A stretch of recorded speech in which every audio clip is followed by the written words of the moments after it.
And we have given you a red carpet welcome, and we appreciate you for coming here. As for now, I'll show you around by telling you the places. I know most of us human beings always need to answer calls of nature. So for the gents, you'll get the gents' washroom at the corner or at the first floor. And for the ladies, you'll get yours at the second floor. Feel welcome. Thank you.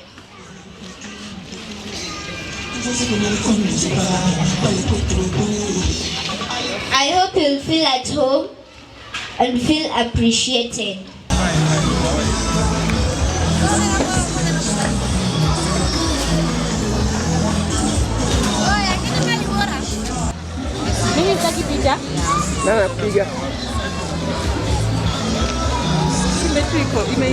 Imeisha.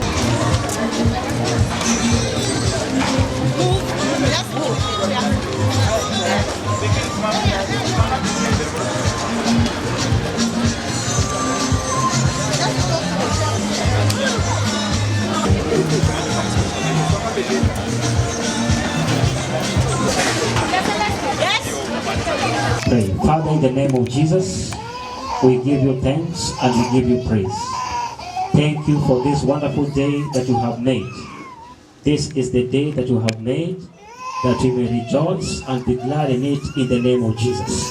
We commit this occasion into your hands, O Lord God. Be the Alpha and be the Omega. Begin with us this meeting, and then as we end, O Lord God, also end with us, O God. We commit every session of this program into your hands. Precious name we have prayed. Amen. Amen. Please let's remain standing and worship God. Milele na milele, amina na milele na milele, oh nasema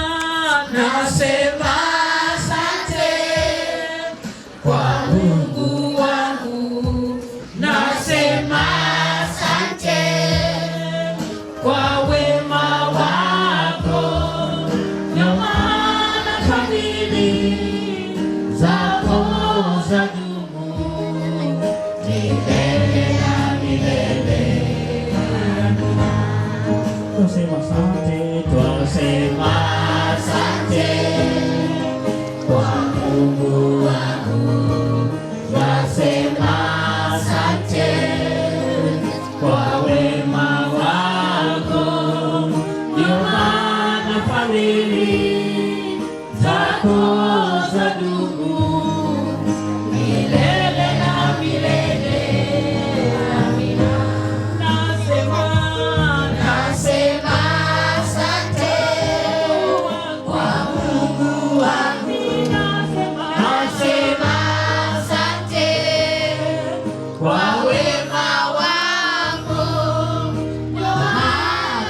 fadhili zako zadumu milele na milele.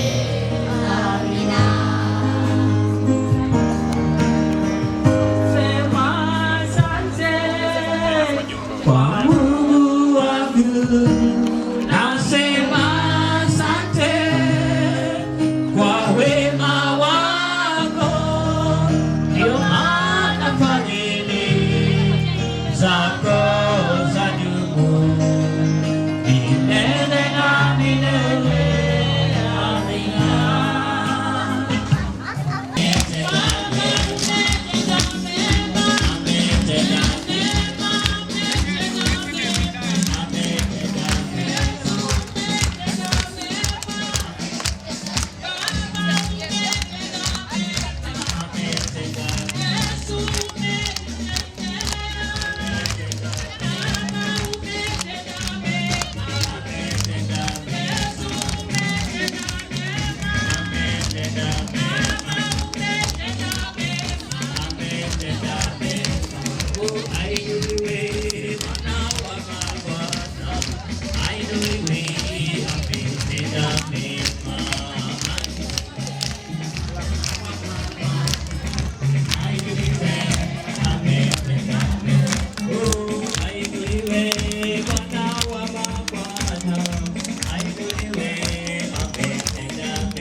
Ametenda mema huyu Yesu, ndio maana mimi nampa sifa. Huyu Yesu ndio maana sisi twampa sifa. Ametenda mema huyu Yesu, ndio maana mimi nampa sifa.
Put your hands up for Jesus as we take your seat. Let's appreciate them with a round of applause. We embrace the occasion. Let's stand up once more as we pray. Thank you. We give you glory, Lord, because you are adorable, dependable, and reliable, Lord. Thank you this morning because of this occasion.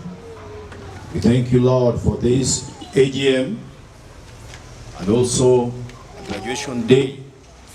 We thank you for the parents and the guests who have come. We thank you for everybody. As we start, Lord, we put everything into your hands. Into your hands, Lord. Bless everyone. Bless the children. Bless the learners who are here in the name of Jesus Christ. And everybody say amen. Thank you, Lord. Pupils, for now we are going to have the curtain raising, beginning with poem by Chantal Nina and Shairi from the Standard 7 pupils. Please get prepared as per now. All that glitters is not gold. Here comes the magic piece, ready to present a poem entitled At a Tender Age. Underclass 1006H by Chantal Nina. Pleasure be your guest. At a tender age, we were together as a family. Wow, laughed and played together at a tender age. Mom and Dad will help me do homework, but now they can't. This Facebook, this Twitter, this WhatsApp at a tender age. Mom, Dad, take responsibility. You are no longer Mama's baby, and get that straight. By the Fabulous 5. Thank you. That nowadays the parents are busy with the phones, they can't even tend to their children, and it's teaching us, let's be close to our children. Let's treat them nicely. Let's not take them as if they are not people. We have to take them seriously. Right now, if your child asks for you to help her with your homework, you tell him or her that to go and look for another person to help her with homework. What are those? You are supposed to help your child with homework. These things for phones, you should stop. Phones are nonsense. Those ones are bad things. You're supposed to help your children, not just focus on phones. Even your children need your time. Thank you.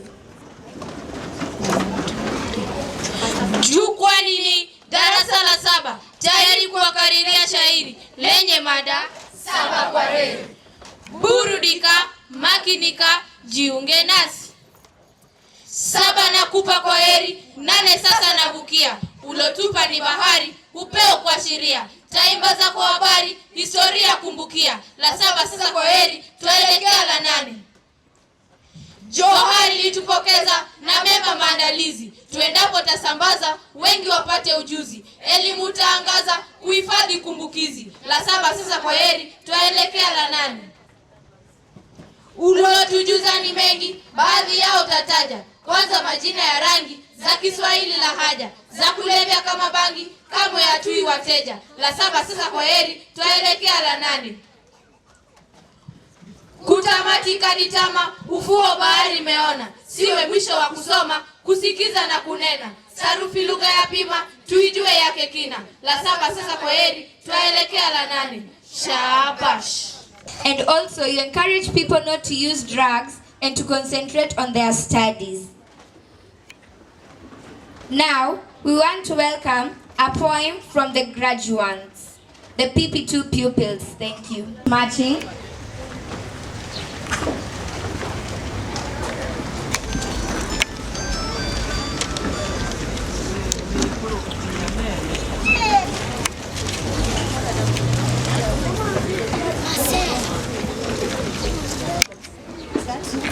Before you are PP2 class, going to present a poem entitled My Farmer Mother. Welcome. My mother is a farmer. Her heart is in the soil.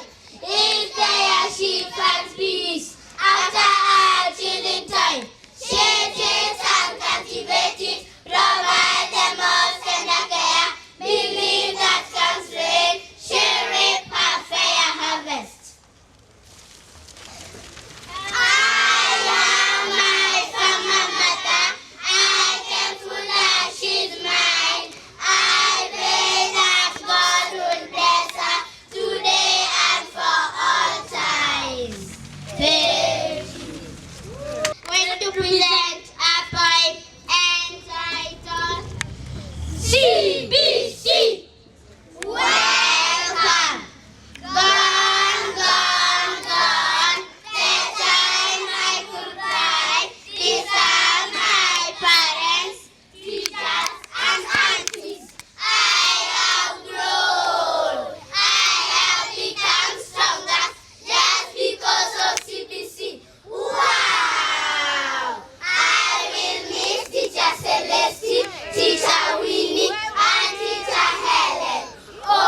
your mother.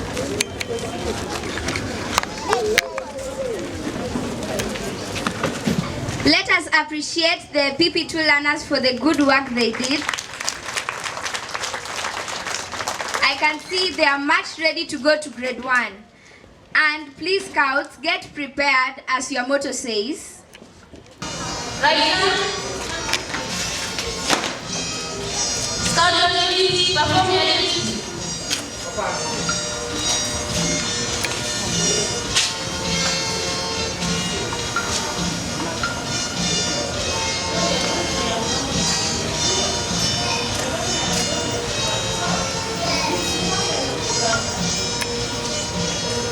Salute. National anthem.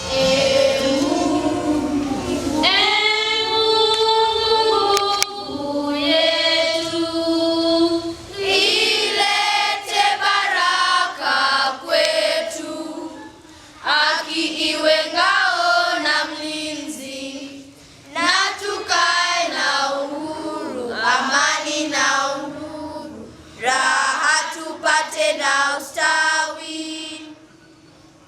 Amkeni ndugu zetu, tufanye sote bidii, nasi tujitoe kwa nguvu.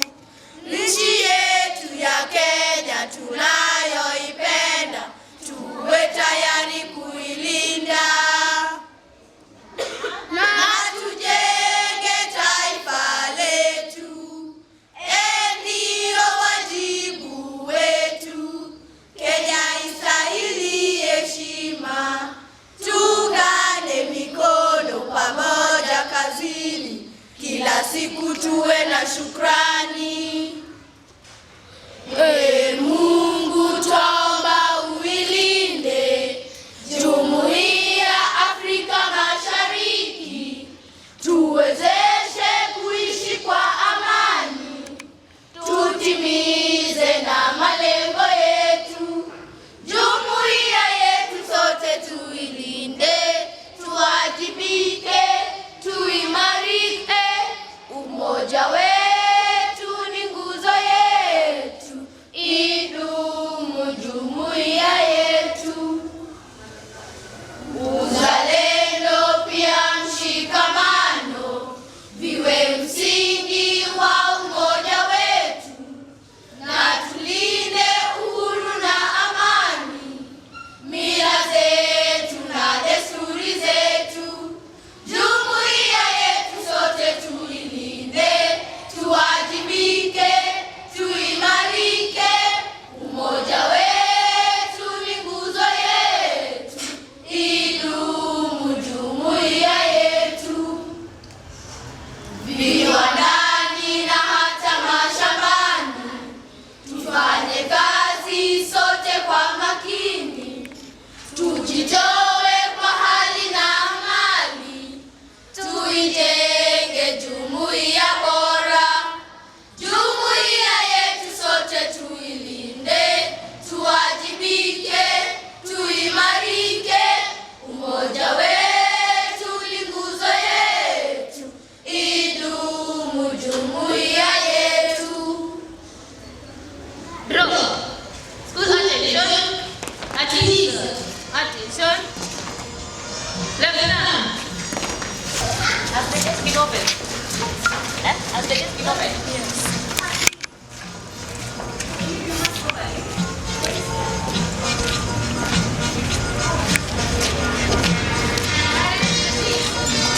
Tumefika.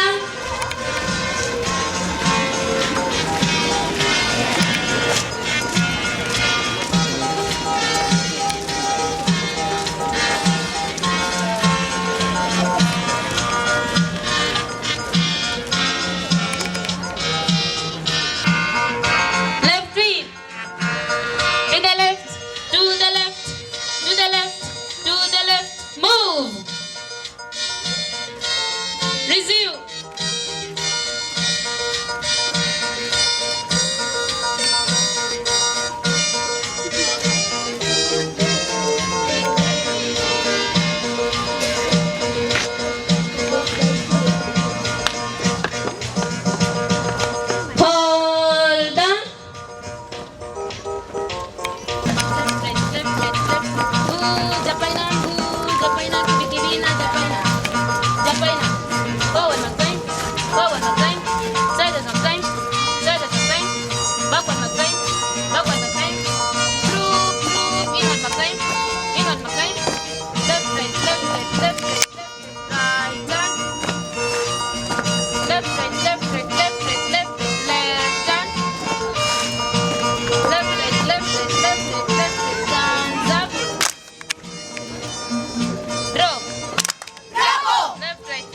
left side, left side. Quick, quick, quick, quick. Opening orders. March.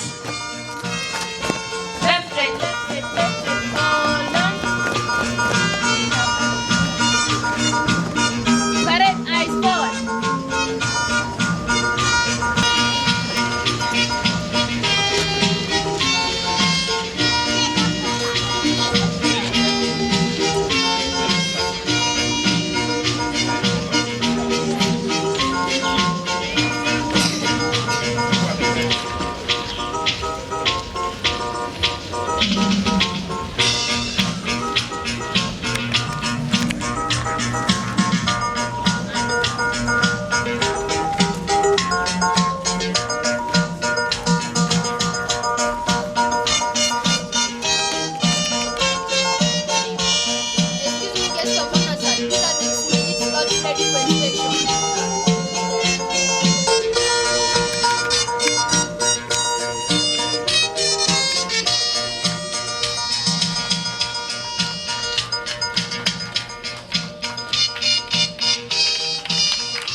Good morning, pupils. Good morning, Teacher Joseph. Good morning, pupils. Good morning, Teacher Joseph. How are you this morning? We are fine, thank you, Teacher Joseph. And how are you? I'm fine too. First of all, to the director, our guests, our parents, my fellow colleagues, pupils, and everybody who has converged here for this ceremony, I want to officially welcome you to Kisumu Elite. The way it has been stated here with our PP1 or PP2, who are yet to graduate that this is a Farm Foundation home, and not only Farm Foundation, but it's a home of greater brains. To parents, I want to call all the teachers to come forward or to come up front for introduction part. Might introduce themselves, giving the subjects, areas that are handled or the 6 faith members, ready to present a poem entitled, I am favored. Sit back, relax, and enjoy yourself. Welcome. Silence, you asked, we came. Kisumu elite is the name. I am favored. Looking back to the past, My gratitude to God are not enough. No, not enough. Heaven and earth He made, everything seen and unseen. by the treasures of all, He made me. I am favored. I choose gratitude today. Dancing and singing be my story. From Mama's womb, 9 months continuously in Papa's warm hands. I lay my destiny because I am favored. Morning to evening with my teachers, polishing me from a dagger to a wonder. Ignorance is not my position. I see myself great in this nation. A doctor, a teacher, or a pilot is the hashtag. Na hiyo siyo tafadhali, because I am favored. My spiritual knowledge beyond the words of faith. The guidance and wisdom of my pastors I take, reflecting this far I've come. I believe, Ebenezer, I will rise, because I am favored. Let's work.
Sindio? Sasa tumepanga fashion show kipindi cha pili. Hiyo ilikuwa tu warm up. Makofi kwao.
the parents are wowed by their children's performance?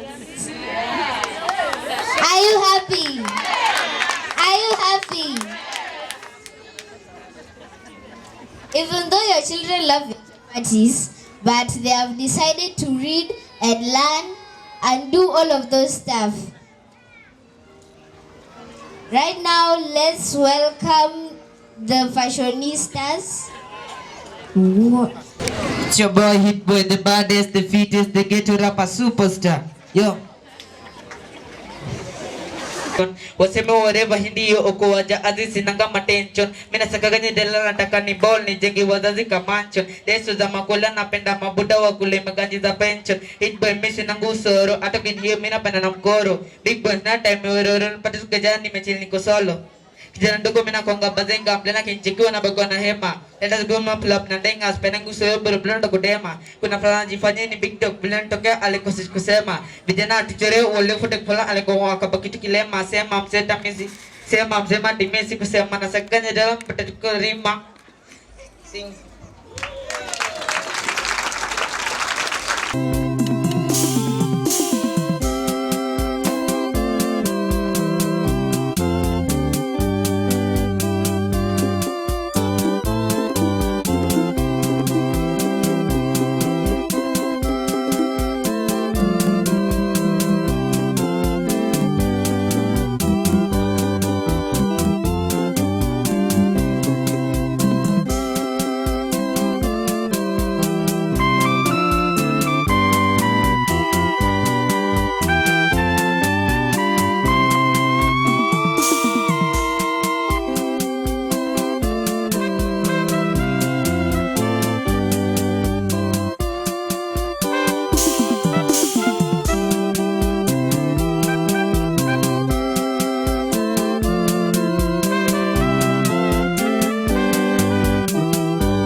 Kukubali mtaala mpya, tushikane mikono pamoja, tufanikishe CBC.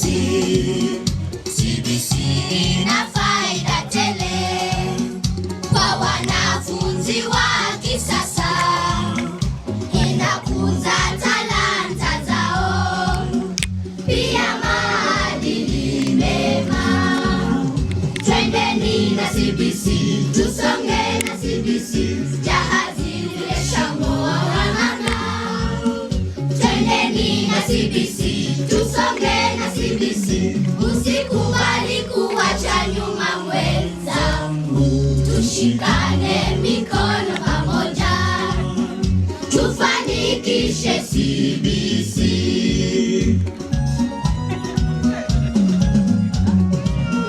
CBC ni mwango mpya, kade ya 21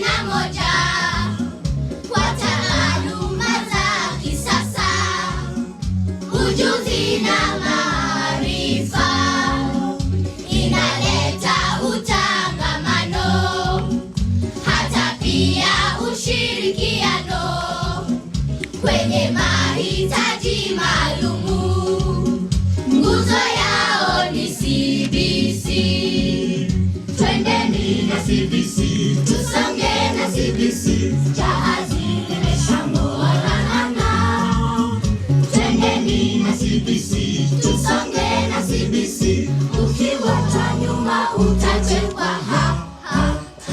Tushikane mikono pamoja, tufanikishe CBC.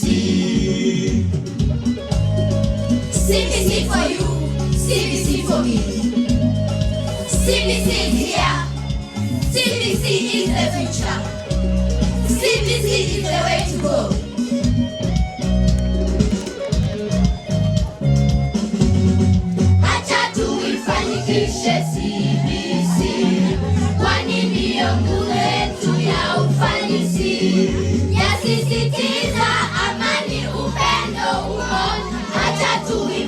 tuifanikishe CBC, kwani ndiyo nguzo yetu ya ufanisi. Sote twajibika, sote twajibika, acha tuifanikishe CBC, kwani ndiyo nguzo yetu ya ufanisi. CBC ndiyo matumaini ya siku nzima, acha tuifanikishe CBC, kwani ndiyo nguzo yetu ya ufanisi.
And now, for closing the entertainment, we'll have the head teacher welcome the director to give us a speech.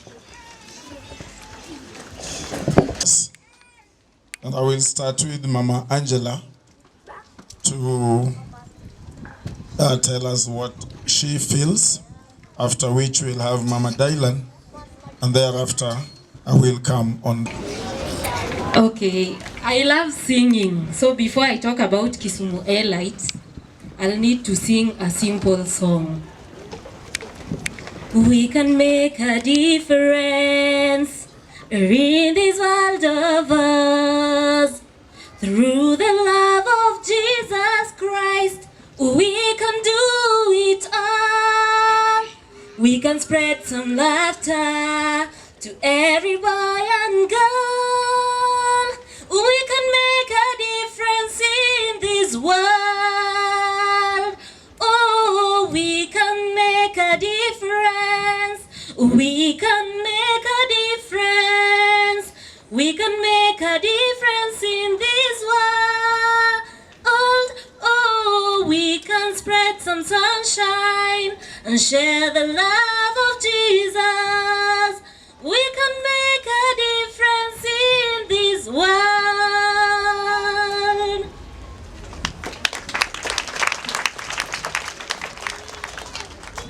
Today is a beautiful day. I would like to thank God for the gift of life He has given unto us. I'm a very proud parent. Today my womb opener is graduating and I'm so happy about it.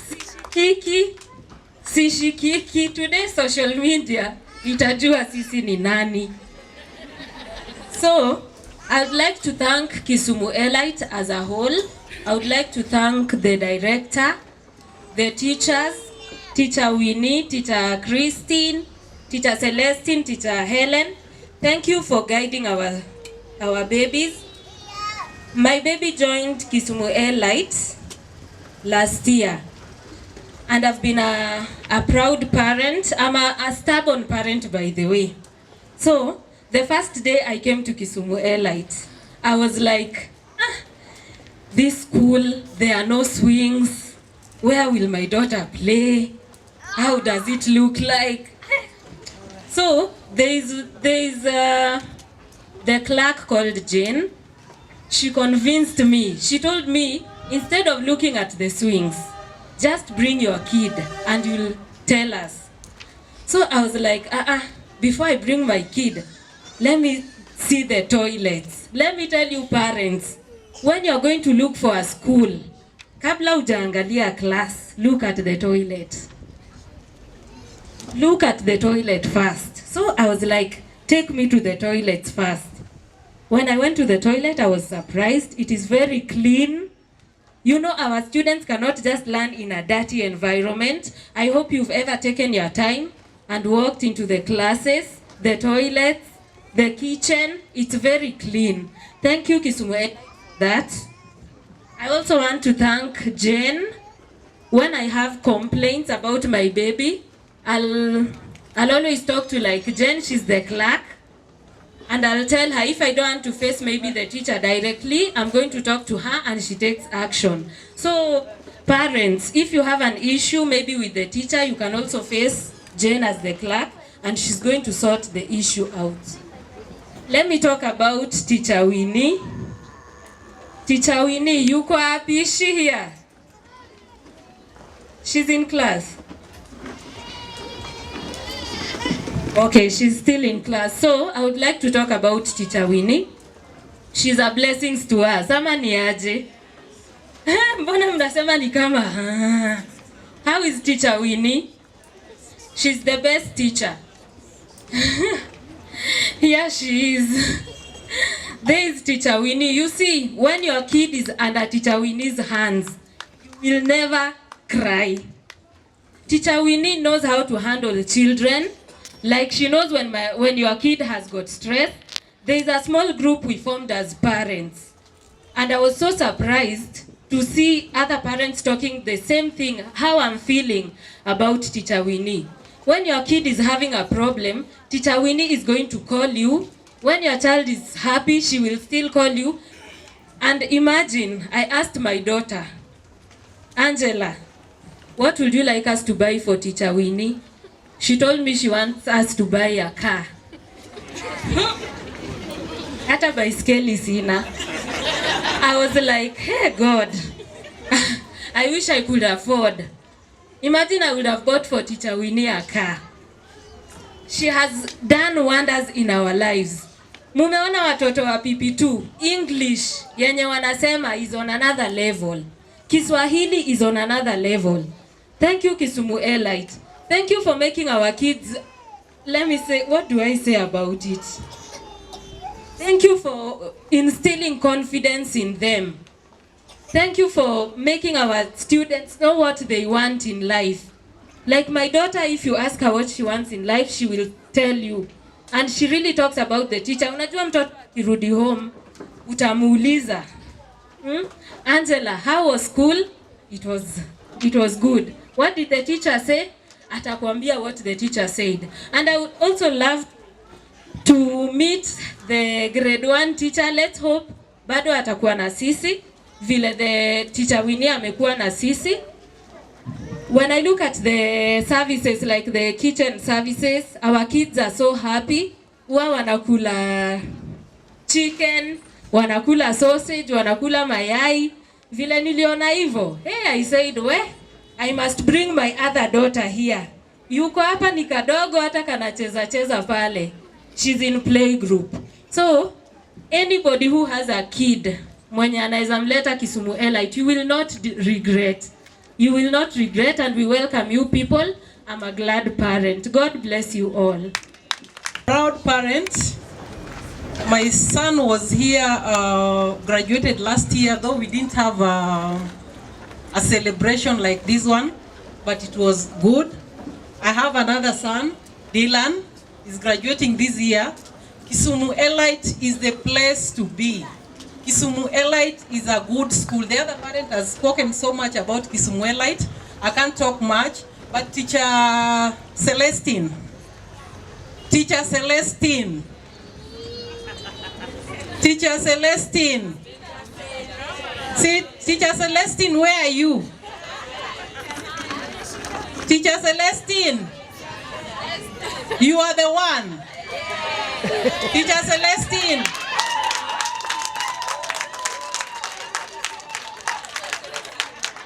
Celestine, Dylan is very proud of you.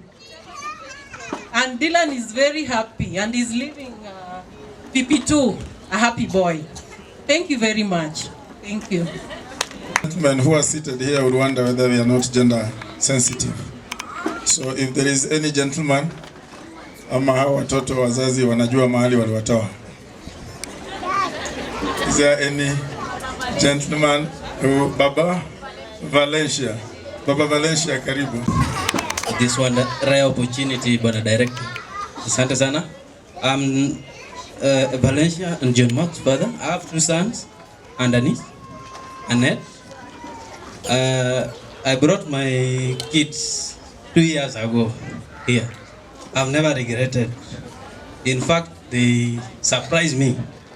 If I compare myself, at that level, I could not even speak that language. And the confidence they have, and the type of English and Kiswahili they speak, actually at class 8, during my time, not even speak that kind of language. I appreciate all the teachers, the whole Kisumu Elite fraternity. Thank you so much for taking care of our babies. I know they are young souls. Thank you very much for growing them spiritually, academically, and also orienting them in matters of discipline. I appreciate you so much, Pan Director, for this idea. You know, ideas, if well executed, these are the results.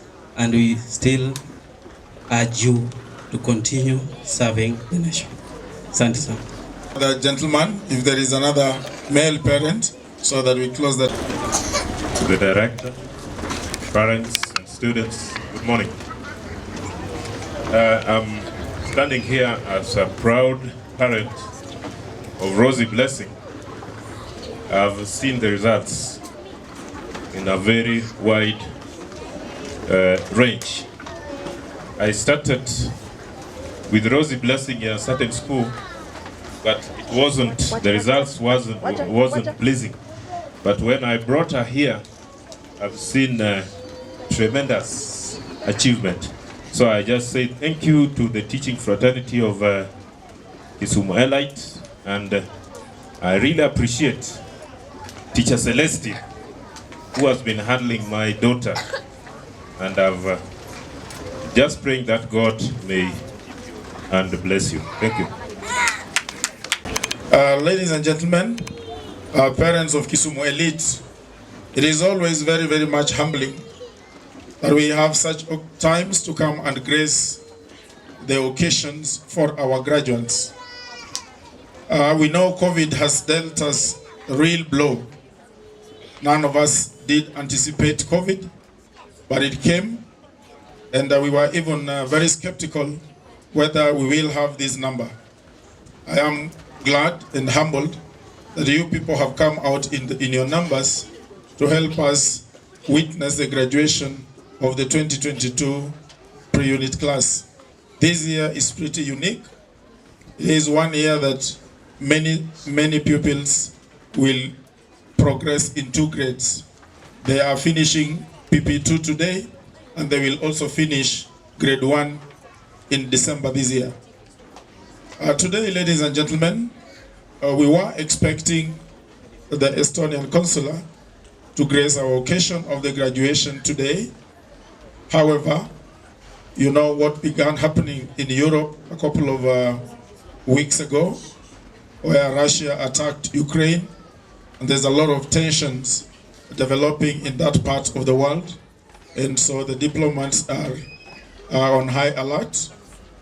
And you know, when wars are happening in the world, sometimes you know, they just want to be close to where they can give statements with regard to their countries and the like. I did meet her last Sunday when I was in Nairobi, and she did give me her regrets over her inability to be with us today.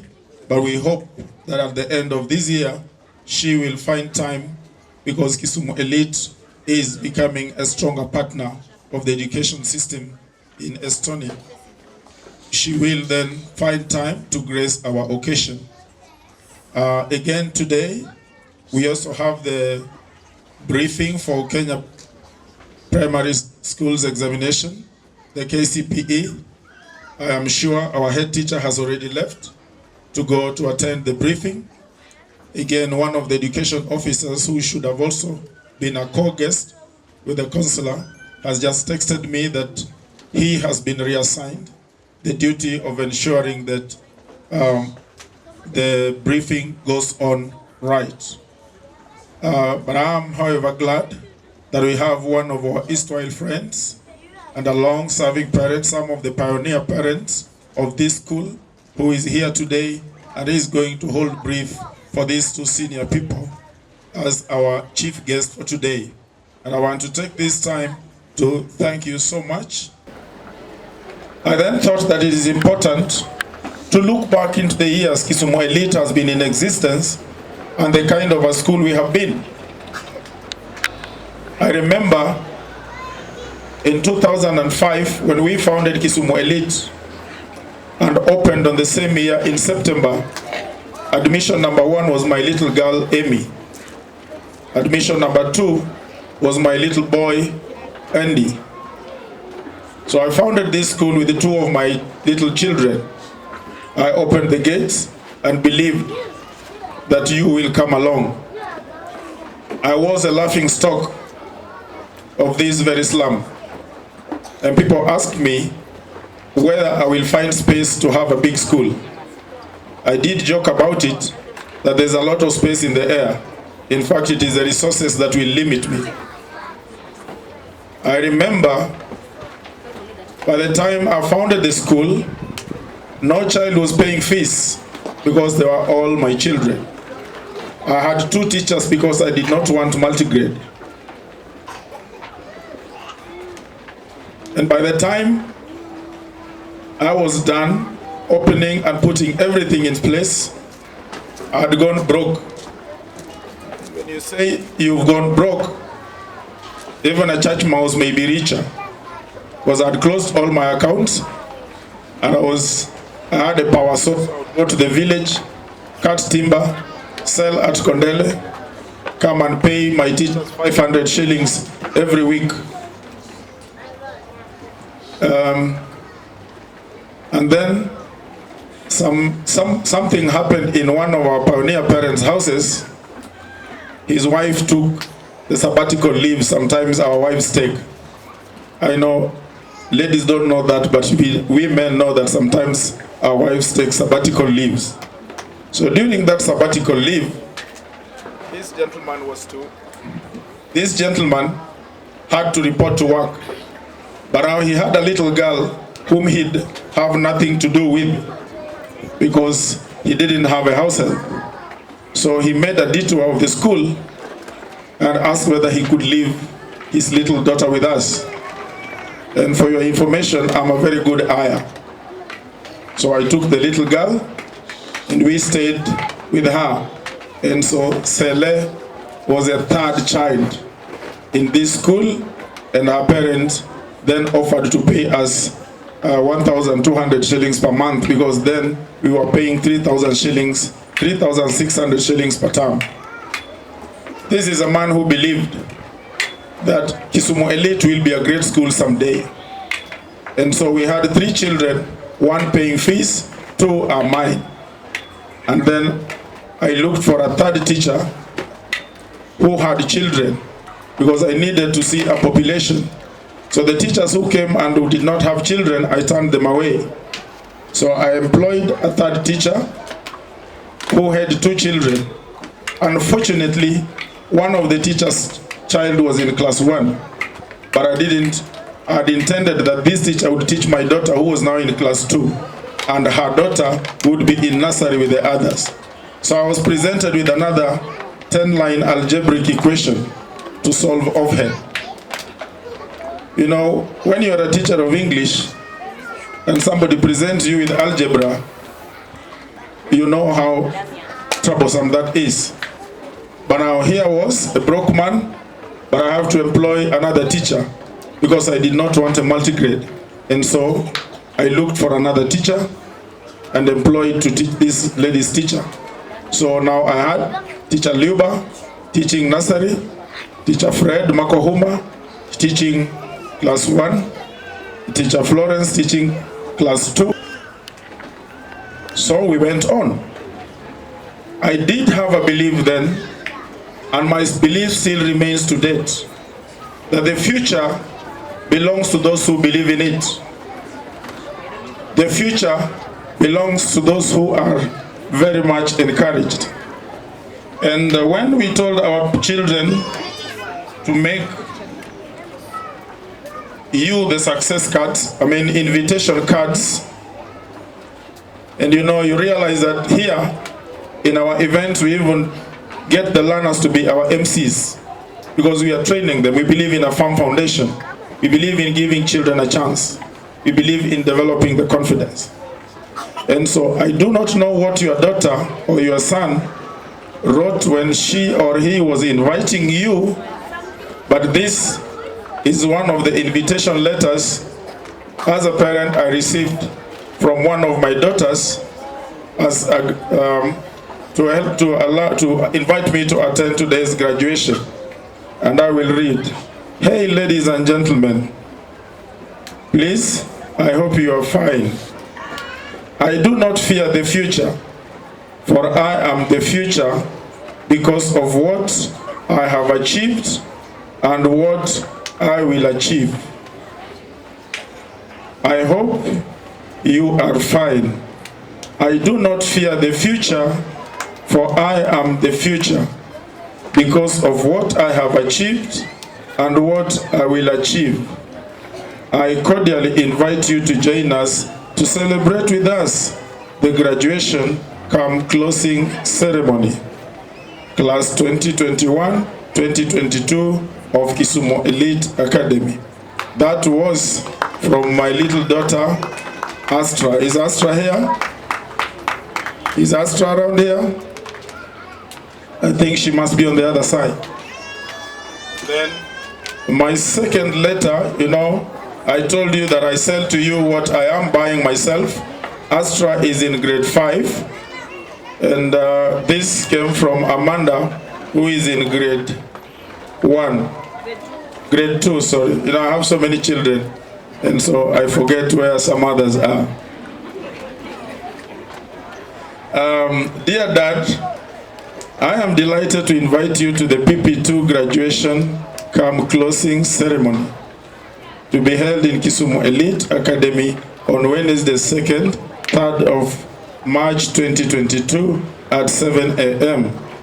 Feel welcome from your loving daughter, Amanda.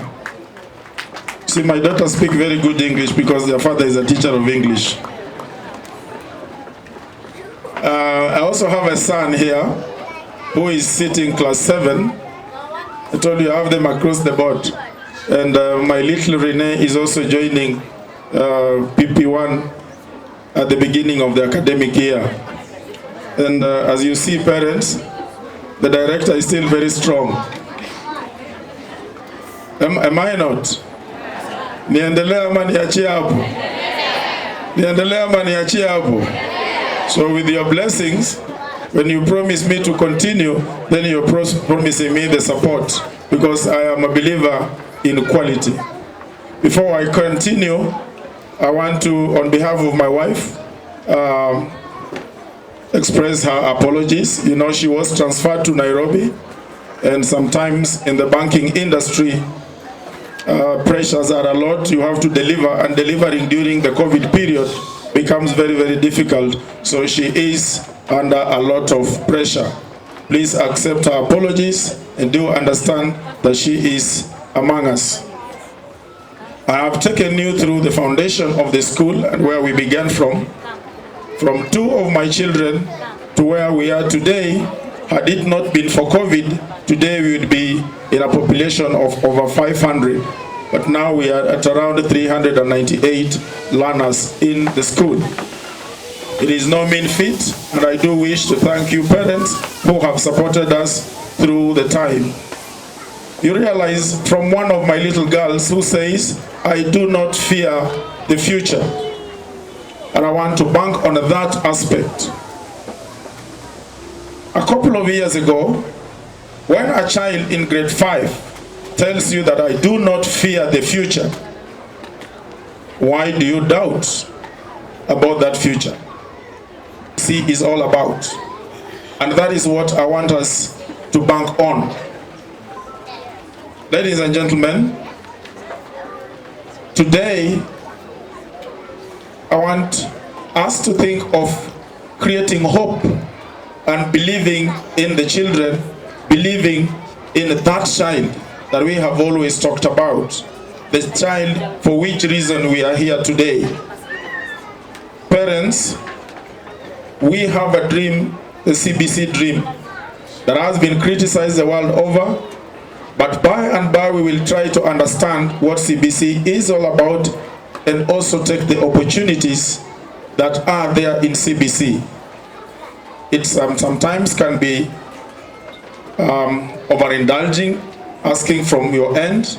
Sometimes we can feel that certain things are way out of order, but from the trainings that we have consistently undertaken with regard to CBC, we realize that it is not what we understand it to be, and once the dust is settled, we shall soon be home and dry.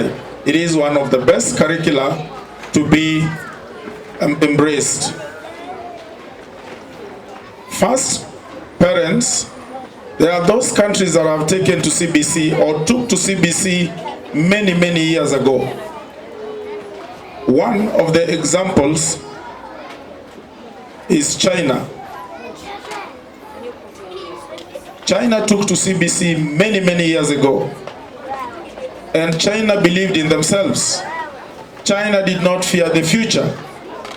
Today, you and I know very well that China is controlling the world economy. We look at the opportunities that are there in CBC, And for me, CBC is simply trying to help us train the children to spot, one, their talents. Like you realize, Derek has given us a rap. And Derek is a top student in his class. But he has a talent. We know Lucky Dube was a medical doctor.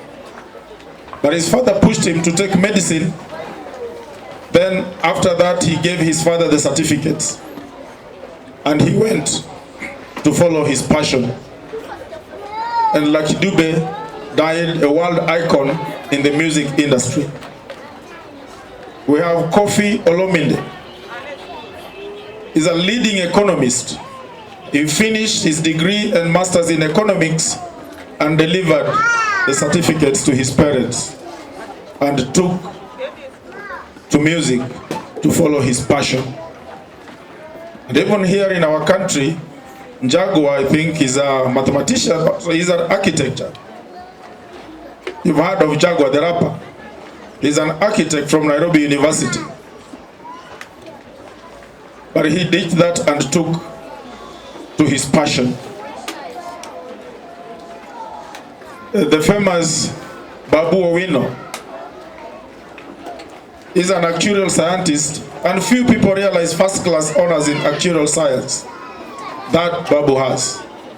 He also did his law, and he got his second-class upper.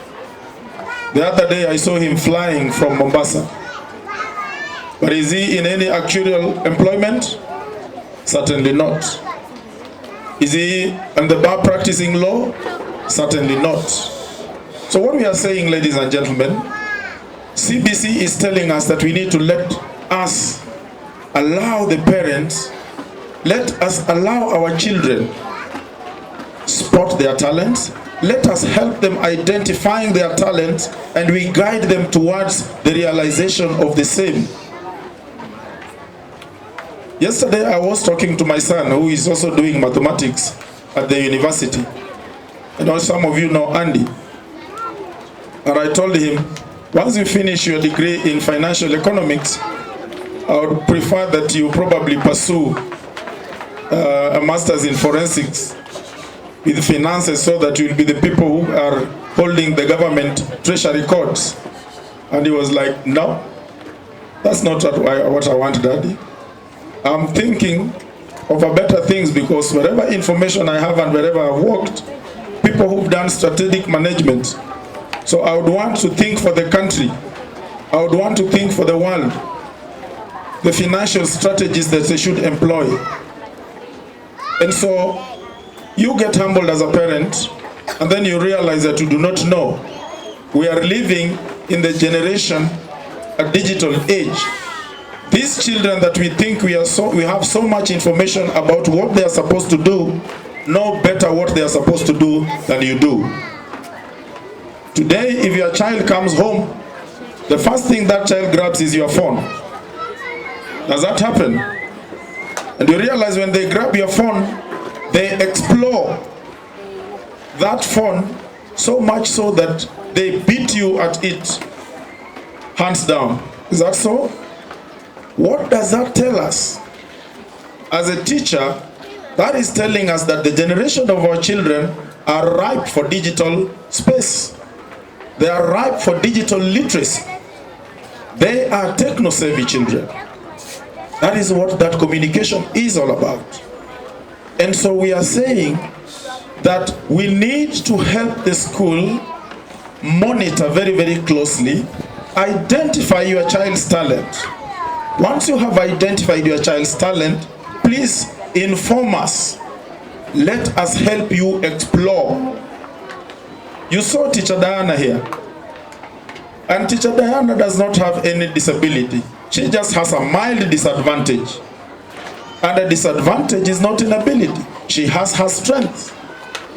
So when we employ Teacher Diana, we believe that there are some other children who might feel shy of coming out of their cocoon, and we want Teacher Diana to be their icon, to take advantage of the availability of Teacher Diana among us and bring that other child to be with us.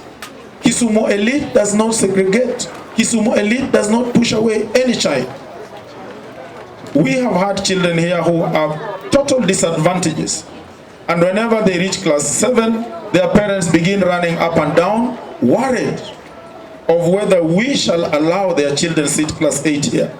And I tell the parents, look mama, look daddy, that child did not choose to be born so. That is my icon.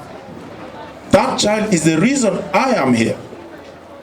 She cannot be here from grade 1, and when she reaches grade 8, I want to send her away for nothing other than the reason for a mean score. For me, the mean score does not count. For me, the child counts. The confidence with which I put in that child is what matters to me the most. It is for this reason that I bring you to the story of one of the world's billionaires, whom at the age of 26 had been rejected 30 times.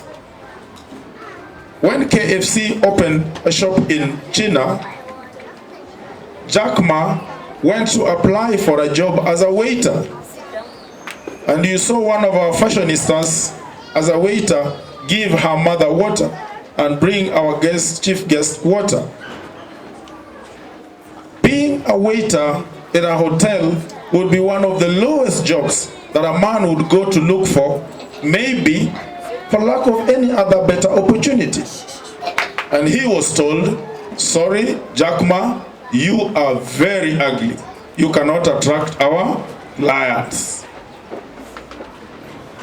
Before then, he had gone to apply as a police officer. The 24 of them were taken, and he was told, no, you look unhealthy and inconsistent in your behavior. We cannot employ you as a police officer. And he was told, no. There are several, 28 other reasons Jack Ma was rejected. That was when he was 26. And so, because people believed I am stupid, people believed I am foolish, people believed I could do nothing, so I want to do the most silly thing that nobody can think of. And he came up with a business that nobody ever thought of, a stupid thing. You have your phone, you want to buy something, post it online, and I will deliver it. You have your phone, you don't want to go out to the shop, send me the money, and I will deliver it. I mean, who sends a stranger money to deliver something home? That was the weirdest thing. That was the absurd thing that you could think of. A stupid thing.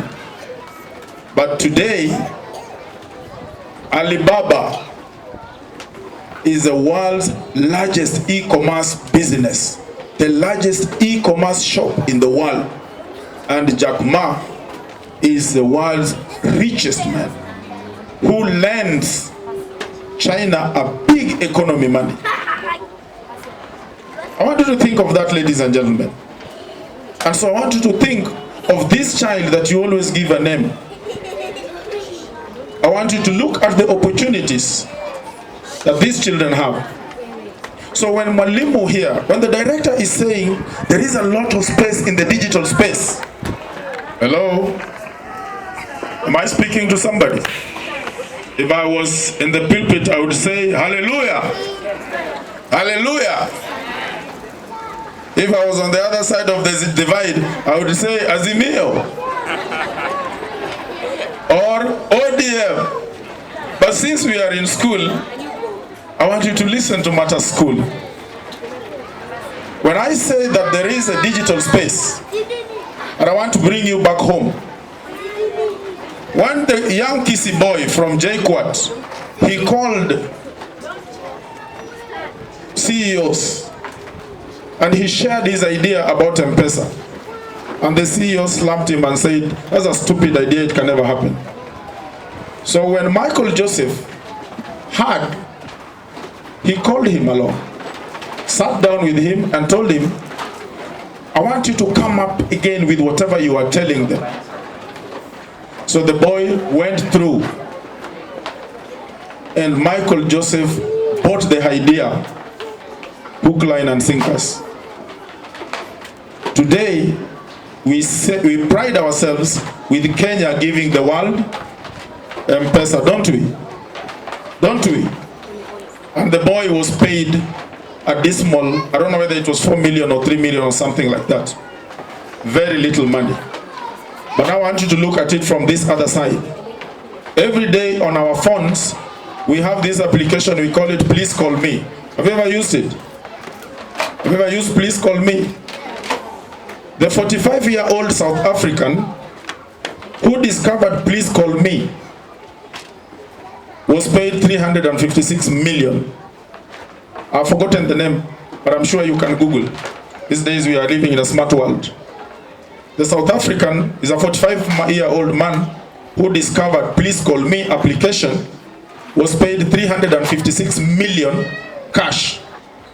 And he will be earning a quarter of all of the gross income that Please Call Me will be generating forever and ever.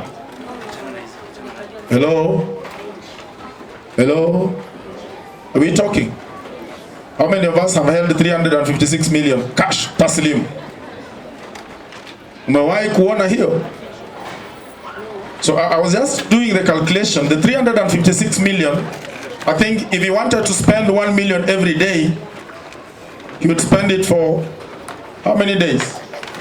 About, was it 20 something years? I don't know, you could calculate. So from the 356 million, if he wanted to spend 1 million every day, for how many years was he going to spend the money? Have you done the calculation? And that is an opportunity that is there in the digital space. So we are saying that when we want to expose our children to IT, we want you to support them so that we expose them to IT. We do not know what they will discover tomorrow. When our children at the moment are able to create simple cartoons, it reminds me the story of Walt Disney. In primary school, Walt Disney was a moron, as he was referred. But today, Mickey Mouse, who is the creator of Mickey Mouse? Walt Disney, the world's best cartoon. So we are saying, ladies and gentlemen, as I finish, that when we are talking of exploiting and exploring the digital space that we have, we as a school want to take advantage of that, because it is an ideal whose time has come and whose time has reached. We are indeed way, way behind. And so as a school, we want to train our resources and our connections in ensuring that we remain the leaders in the digital space. Ladies and gentlemen, in my office today we have 3 Braille machines.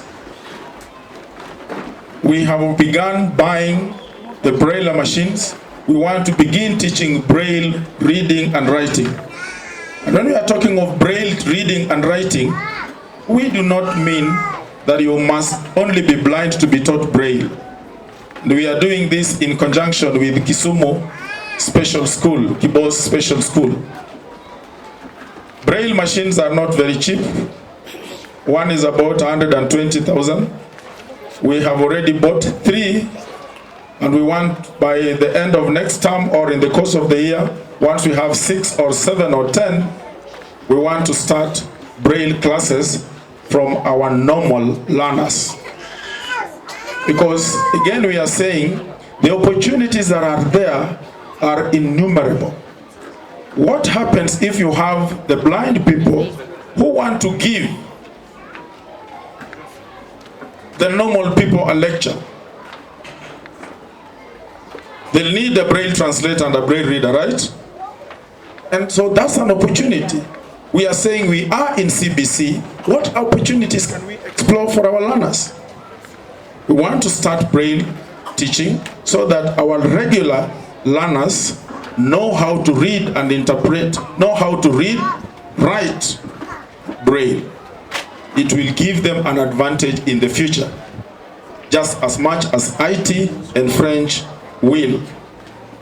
The other thing that CBC has brought, and which in our last seminar I asked the question, is in the aspect of accelerated learning. And let's listen to this well, parents. CBC allows us accelerated learning. Some of us have children who are exceptionally intelligent, but because of the system, we think they have to only go through 1 grade per year. So when I ask the question, if we have the opportunities, what do we do with the gifted and talented children? And the example I gave was Kilemi Mweria's son, who was a communications lecturer at the University of Nairobi at the age of 21. If you do your calculation, that boy certainly did not go through the normal system. What then happened? He must have been accelerated. And so we are also saying CBC allows acceleration. So the bright and talented children can do the grades, and that's why we are saying that the 844 system was so limiting, but with CBC, children can do these tasks, the competency-based assessments and evaluations, and they proceed to the next grade until where the child feels sasa hapa nimefika mwisho. So we want to also focus on accelerated learning as time goes by.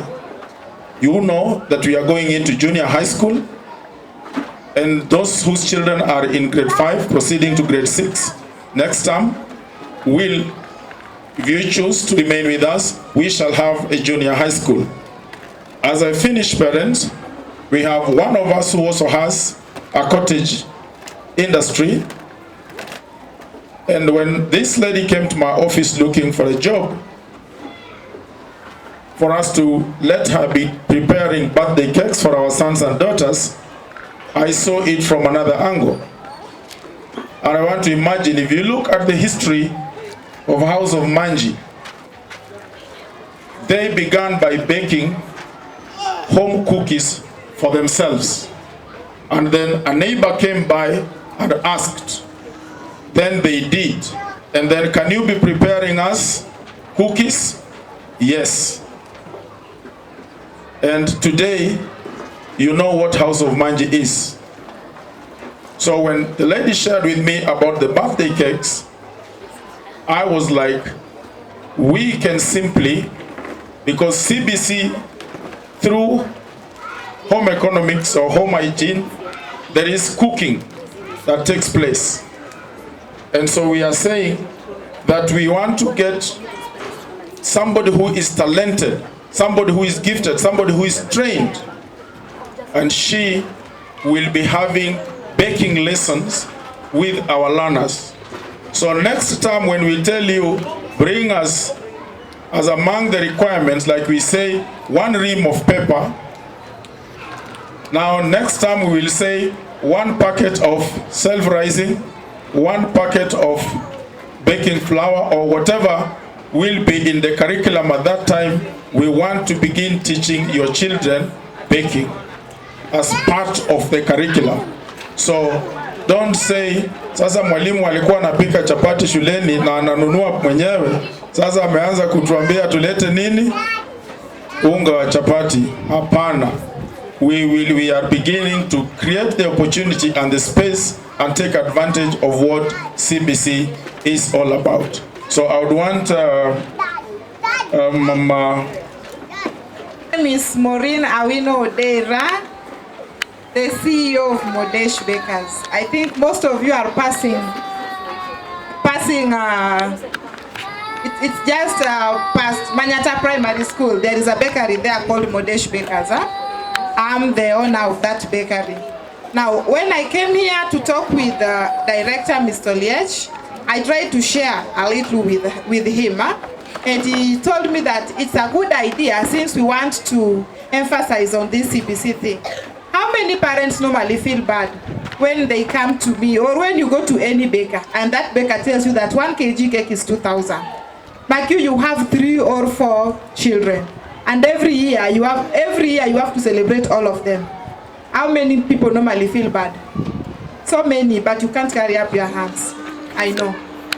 It is my plea that you parents allow me, with the help of Mr. Oliech, to come here and teach our children on how to bake their own cakes. In this world we are in today, we have a lot of engineers, we have a lot of doctors, we have a lot of even teachers who are not employed. Even training lawyers. I was asking that lady when she came to me that, why do you want me to train you? No, just for my kids in the house.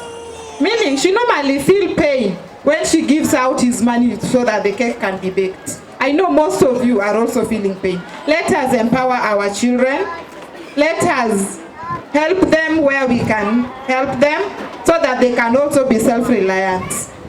There at Manyata Primary, at Modesh Bakery, we do different cakes. We do wedding cakes, graduation cakes, like now you will see what I've done. And that is my prayer, that one day your daughter or your son can also do something like that so that she can be self-reliant.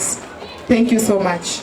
You know, in the international curriculum, grade 4-5s learn how to prepare their bread. They should know the rations so that whenever nobody is home, they're able to bake and eat. And we're also looking forward to a time when our children are able, you know, most of you here have cookers at home, but those cookers are never used. So we instead buy cakes. You'll realize that the children can do this on their own in the spirit of CBC, and we move to the next level. At this juncture, may I take the humble opportunity to invite our chief guest and pastor to come and speak to us at this time. I'm not so sure whether you would just be okay there because there's a lot of sun here, or you want to come out. All right.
And we will start this afternoon.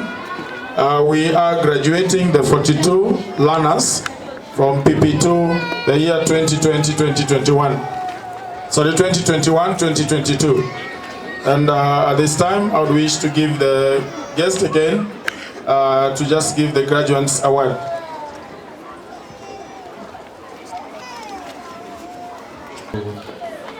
graduate the PP2 to grade 1. Can you clap for them? I will now call their names. We have Angela Williams Otieno. That is my Auntie.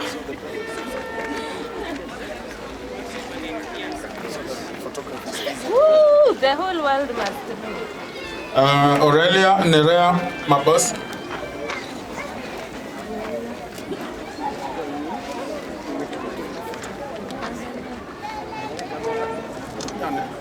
Let's try to be quick.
Our graduates to cut the cake. It is a way of inviting everyone into their lives, their homes. This is like food, meaning you are all welcome into their homes, into our school. Feel welcomed. Everybody will have a bite.